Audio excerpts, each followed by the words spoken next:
모든 인류의 모든 죄를 다 짊어지고 예수님이 십자가에 못 박히셨기 때문에 그 구원의 문은 모든 사람에게 다 열려 있는 거예요.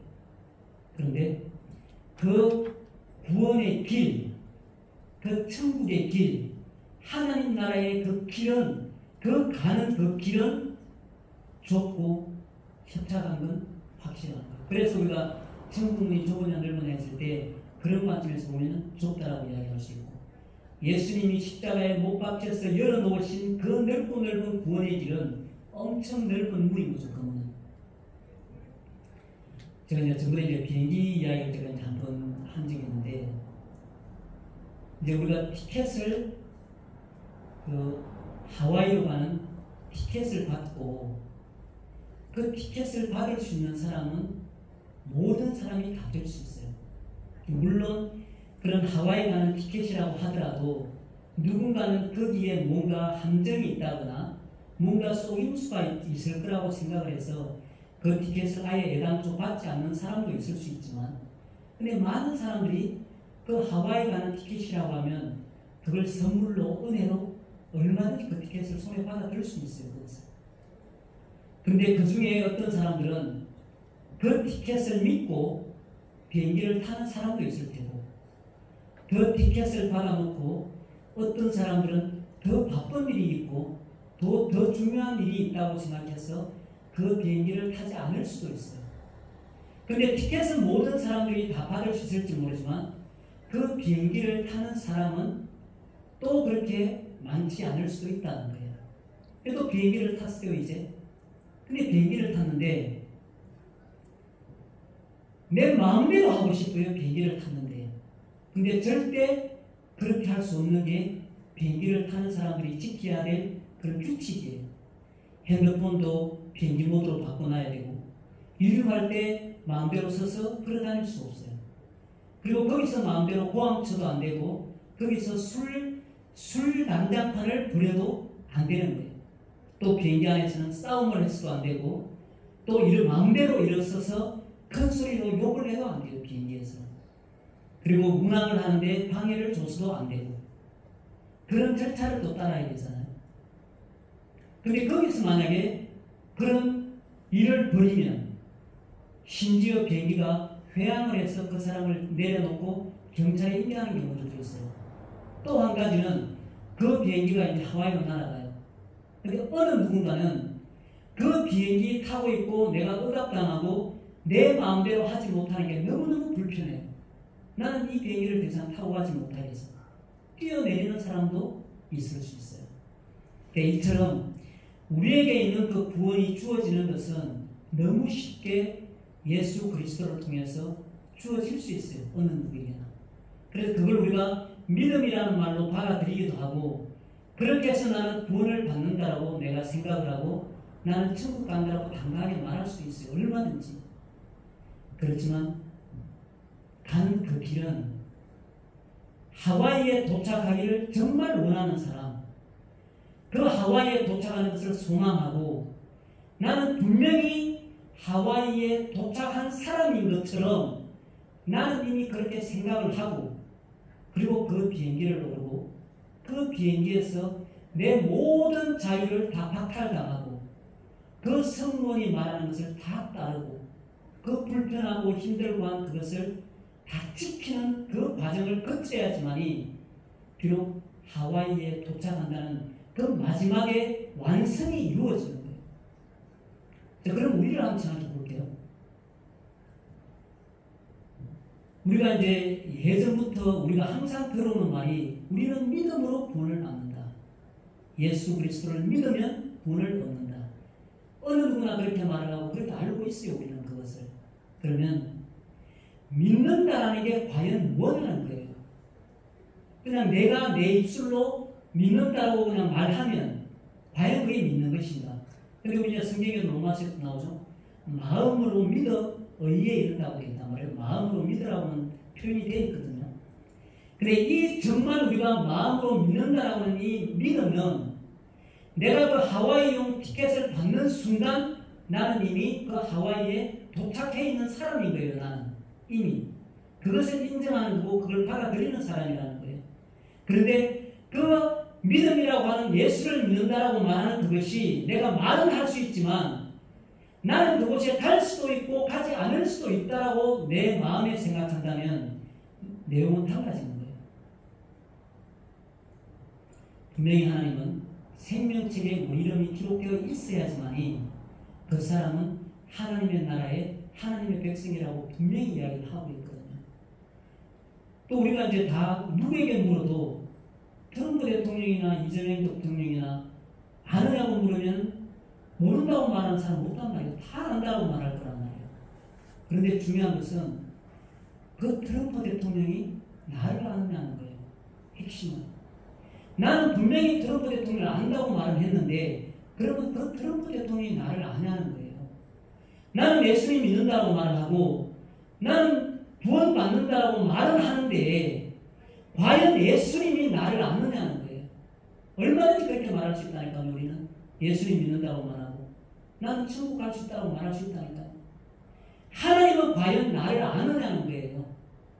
예수님은 정말 나를 알아서 내 이름이 생명책에 기록된 것을 어떻게 아느냐는 거예요.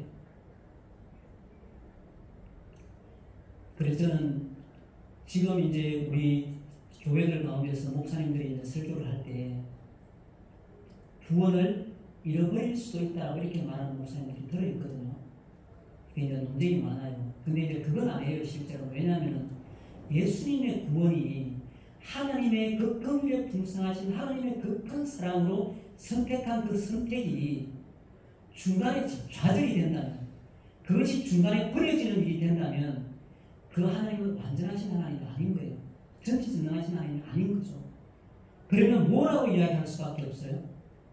결론은 정말 그 내 믿음이 하나님은 모르는 믿음이었다는 거예요. 결론은 우리가 믿는다고 말은 할 수 있지만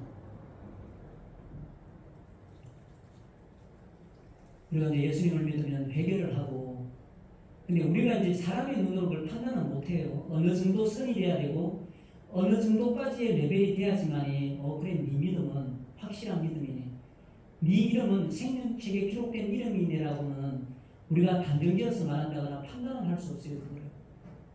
근데 분명한 것은 정말 예수를 만나고 정말 내 이름이 하나님의 그 생명책에 기록된 사람은 분명히 바뀐다는 거예요. 뭐가 바뀌느냐? 그 가치관이나 그 삶의 모든 생각이나 그 방식이 반드시 하나님 앞에서 정한된다는 거예요. 그 일이 우리에게 일어나지 않으면 과연 정말 내가 말하는 나의 믿음은 하나님이 나를 인정하고 나를 아시는 내 이름이 생명책에 기록된 그 믿음이 맞는지를 우리 스스로 생각을 해야 됩니다. 그럼 이제 늘 말하잖아요. 그러면 우리가 예수를 믿으면 이렇게 해야 됩니다. 저렇게 해야 됩니다. 착하게 살아야 됩니다. 선하게 살아야 됩니다. 이웃을 도와야 됩니다. 사랑해야 됩니다. 이런 성경 말씀에 이런 말씀들이 많이 나오지만 그것을 우리는 못 정한단 말이에요. 그것을. 근데 그 레벨이 없단 말이에요. 착한 일은 그럼 어느 정도의 착한 일인가요? 라고 물으면 그것도 못 정해요. 근데 그런 것들로 인해서 우리가 구원을 받는 게 아니란 말이에요. 우리가 예수를 믿고 난 다음에 어느 정도의 착한 일, 어느 정도의 선한 일, 어느 정도의 올바른 일, 그것들로 우리가 구원받는 건 아니란 말이에요. 분명한 것은 예수님이 십자가에서 우리가 지금까지 살아온 모든 죄와 그리고 현재 미래에 우리에게 일어나고 실수될 모든 죄들까지도 하나님은 예수님을 통해서 100% 완전하게 용서를 하셨단 말이에요. 그런데 중요한 것은 정말 그 죄가 예수 그리스도를 통해서 용서되고 정말 내가 구원받고 믿음 안에 있는 사람이라면 반드시 우리 안에서는 그 생각, 사고방식, 그 마음의 태도, 그 가치관 반드시 그 정하는 변화 반드시 일어나야 됩니다. 그것이 만약에 내가 예수 믿기 전이나 믿고 난 후나 내 마음의 생각이나 그 마음의 태도나 모든 가치관이 하나님 변함없이 똑같다면 제가 100% 장담할 수는 없지만 분명히 다시 생각해야 됩니다. 내가 정말 내 안에 예수 그리스도의 생명의 피가 흐르는지를 반드시 생각해 봐야 됩니다. 그만큼은 확실한 거예요.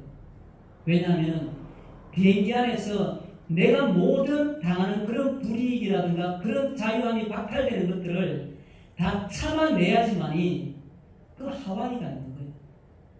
그 말은 세상에서 내가 누리고 싶고 내가 세상에서 좀 전에 이 찬양처럼 그런 소망이 끊어진다 하고 내가 세상에서 어떤 핍박이든 환난이든 어떤 고통이라 하더라도 그런 세상에 내가 마음 뺏기지 않고 오직 영원한 소망 예수 그리스도 그 하나님의 나라를 소망하면서 살아낼 수 있는 그 마음의 정함이 내 안에 하나도 없다면 분명히 우리는 다시 생각해야 됩니다.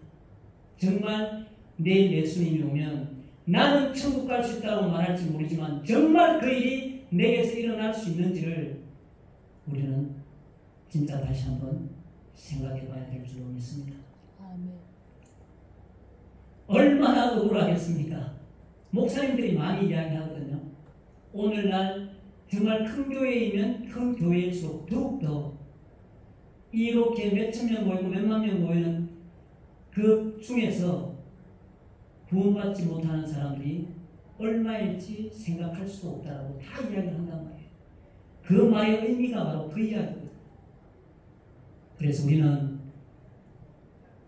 숫자가 안 많으니까 더군다나 정말 한 사람도 빠짐없이 정말 그리스도인은 예수님이 오시는 마지막 그날에 우리가 먼저 죽는다면 그 죽음 가운데서 신령한 영화로운 몸으로 부활하는 그런 영원한 생명을 소유하는 그런 하나님의 백성은 그리고 우리가 예수님 올 때에 우리의 생명이 살아있다면 그 살아있는 상태에서 영화로운 몸으로 변화받아 정말 예수님 앞에 그 신령한 몸으로 두 손 들고 주 예수여 오시옵소서 하며 외치고 찬양할 수 있는 그런 믿음의 백성 다 될 수 있기를 우리 예수님의 이름으로 축복합니다.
우리가 기도할 때 이제 전도의 현장, 복음의 현장에서 그 현장에 나타날 그런 핍박들이 또 그런 고난들이 우리 하나님으로 하여금 많이 줄여주시고 15분